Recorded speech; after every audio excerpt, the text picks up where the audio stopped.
Hello everyone and welcome to a very nice game from the Polgar challenge where the winner of the entire event gets to take part in the next Meltwater Chess Champions Tour. And this is a game from round 13, Jonas, Buhl, Bjere versus Praggnanandhaa. And Praggnanandhaa won the entire event with I think 1.5 points ahead of everyone else. Let me just check.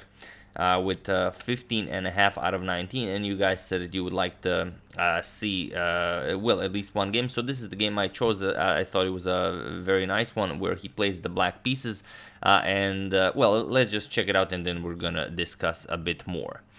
So without further ado, Jonas opens with d4. We have knight to f6 by Praggu, c4, g6, knight to c3, and bishop to g7, and this will be a fairly long theoretical struggle. We have the king's Indian defense on the board, e4 striking in the center, and now d6. We have knight to f3 and castle. So this is all very standard stuff. Sorry, castles.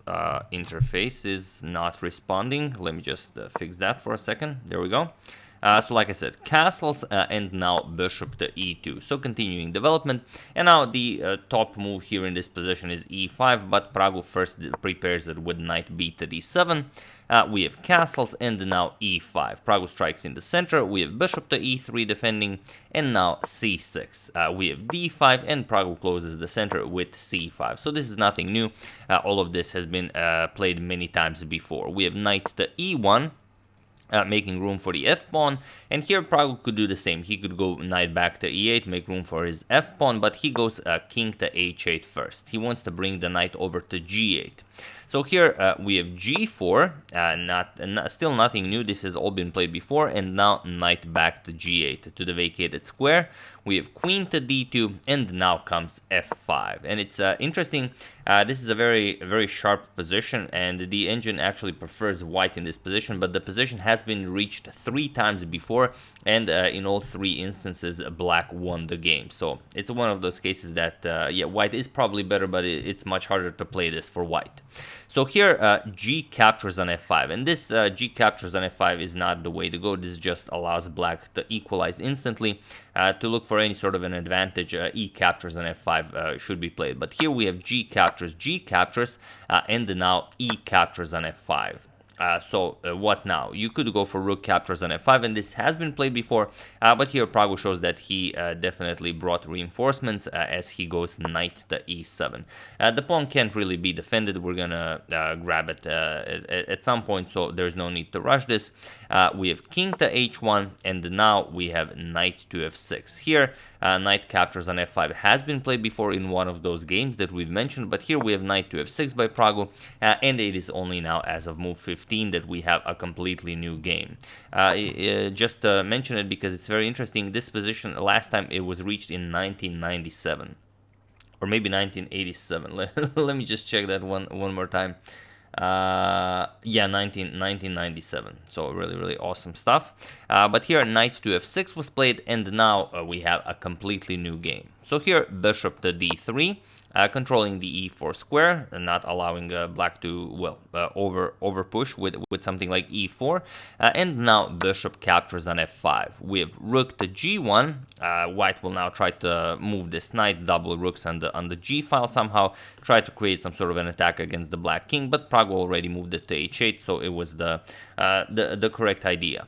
We have e4 now, pushing it right away. If you don't want to trade, then the e4 square now belongs to black, and the white wasn't really interested in that. So here we have e4, pushing the bishop back, bishop to e2, and now knight to g6. So how do you play this? We have rook to g5, a very nice rook lift as it comes with tempo. The bishop is under attack. Next, you're going to move the knight, and then you're going to bring the other rook over to g1. So we have queen to d7, developing the queen, connecting rooks, defending the bishop on f5, and now knight to c2. The knight has now moved, the rook to g1 is coming. We have rook to f7, Praggu now wants to double up on the f-file, and rook 8 to g1. So white completed what white wanted to complete, and now rook 8 to f8. And here we reach a very critical position of the game. And we're gonna return to this a little bit later because it's not all that easy to decipher it. I'm just gonna show you how the game continued. Here, white played queen to e1. He wanted to probably activate the queen somehow, but this doesn't work. This already puts a lot of problems in front of white. So feel free to pause the video and try and imagine you're playing black here. What would you play? Seize the initiative while I give you a couple of seconds. So for those of you who were able to do it, congratulations on finding the correct path. And for those of you who just want to enjoy the show, it's knight to e5. And this knight to e5 now shows that, well, now you have problems. You have to defend this f3 square, and there really isn't a good way for you to do it. If the queen was not on e1, knight to e1 would have been the way to go. But we're going to return to that, like I said. So here, queen to f1 was played, and now knight to f3. And the rooks are forked. You have to capture it, otherwise you're going to suffer material loss. So bishop captures with e captures, and now knight to e1, going after that f3 pawn. But black really doesn't care, because black has the bishop pair, and it only goes in black's favor if you remove this pawn. Then the bishop can come to e4 and do a lot of damage. So here, knight to g4, and this is now showing what Pragg has in mind, because the knight on c3 is under attack, and the knight is the sole defender of the e4 square, and that's going to be a problem. If you eliminate the pawn now, we just trade everything off. Captures, captures. We're going to play captures, captures, and then play bishop e4. The knight cannot move, the king is on h1, and this is just game over. There's no way to save white from losing material.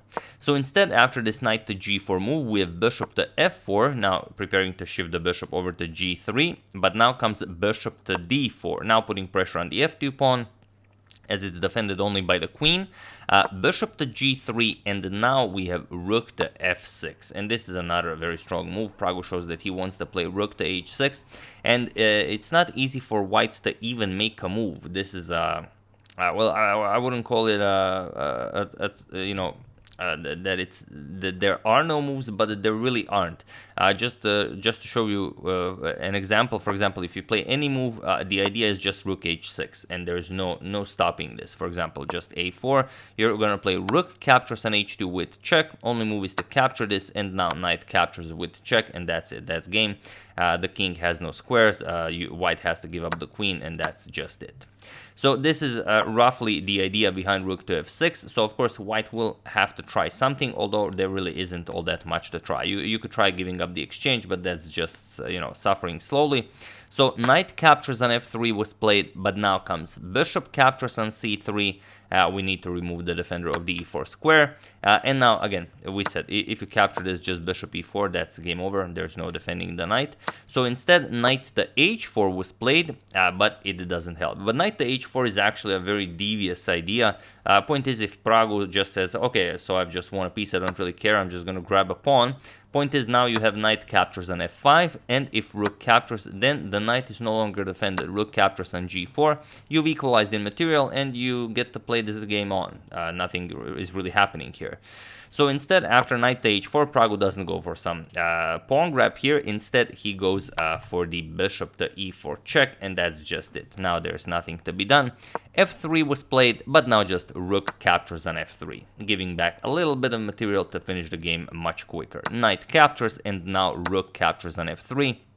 Attacking the queen, and there really are no moves here. Once the rook moves, the king will also be in check, so there's pretty much only queen to g2, but it doesn't help.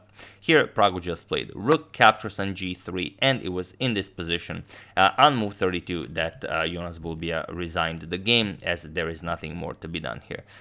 You're down in material a lot, and well, everything is just hanging. There's really nothing to be played here. If you capture on g3, then you can play pretty much anything. Just to, picking up the queen is sufficient, but there are also some very, very tricky ideas, like even the knight to e3 is an idea, and then if queen captures, we just play queen to h3 checkmate. So even those kind of ideas are possible.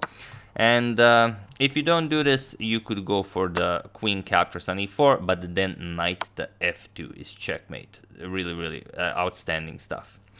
So yeah, like I said, we will return to the position where it all went wrong, just to show you how easy it is for a perfectly normal position to just ruin ruin itself. Here queen to e1 was played, and you've taken away the e1 square from the knight, but knight to e1 and the game continues. Nothing is really happening because now moves like knight to e5 are no longer possible. White can even force a complete simplification here. For example, rook captures on g7, rook captures, we're gonna play rook captures, queen captures, and now just bishop to h6, we pin the queen and the rook, and after the queen moves, we're just gonna pick up the rook, captures, and that's it. Queen f4, let's say the material is equal, we're doing okay. Bishop moves, knight g2 comes into the game, and so on. So, well, it's not perfect, you definitely get to play this on, but queen to e1 was such a move that allowed Praggnanandhaa to get this immediate advantage with knight e5, knight f3, and it was more than enough to take down Jonas. So that's the game. Hope you guys enjoyed it. By winning this, Praggnanandhaa also wins his spot in the next Meltwater Champions Chess Tour event, where he will be joining the Big Fish, and it's gonna coincide a little bit with the Candidates Tournament, but not too much, only 4 days. So we're gonna try to cover both, but of course we will, give the Candidates Tournament the advantage. I mean, it is the almost most important event in chess aside from the World Chess Championship match.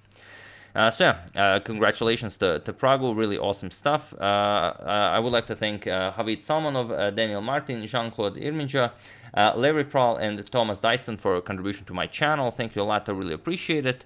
As usual, you can check 2 of my previous videos here. Thank you all for watching, and I will see you soon, continuing the coverage of the Morphy saga, checking up on your wonderful suggestions, and whatever else happens in the chess world. So thank you all, I will see you soon, and have an excellent rest of your Sunday.